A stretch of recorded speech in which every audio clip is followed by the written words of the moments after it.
బయటకు పోయి ఇంట్లోకి ఏమైనా సామాన్ తెచ్చుకుందామన్నా భయమే ఉన్నది, ఆకలి అవుతుందని ఏమైనా తిందామన్నా ఆగమే ఉన్నది, పైసలు ఇచ్చి మరీ పారాలను ఖరాబు చేసుకున్నట్టే ఉన్నది. మొన్నటిదాకా పాలు చాయ్ పత్తా కల్తీలు అని అనుకుంటుంటే ఇప్పుడు కూరలు వేసుకునే అల్లం వెల్లిగడ్డ కూడా ఆగమే ఉన్నదట. ఏడనే బాలన్నా అంటే ఇగో ఈడనే.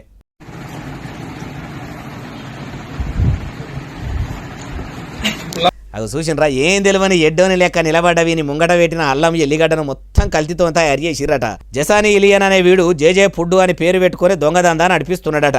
ఇట్లనే అల్లం ఎల్లిగడ్డ పట్టే మిషన్లను పెట్టుకుని అడ్డగోలుగా కల్తీ చేస్తుండట. అలా మందులు ఖరాబైన అల్లం పేస్టులు కాలం చెల్లిన అల్లం పేస్టులను మళ్ళా పట్టుకుంటా డబ్బాల ఎత్తుకుంటా వీటి మీద కొత్త స్టిక్కర్లు వేసుకుంటా ఈ బట్టెవాయిగాడు బయటకు పంపే దందా పెట్టుకుండట. తెలంగాణ టాస్క్ ఫోర్స్ పోలీసులు అంటేనే మురక చూసి దొరకబట్టే బాపతాయ్.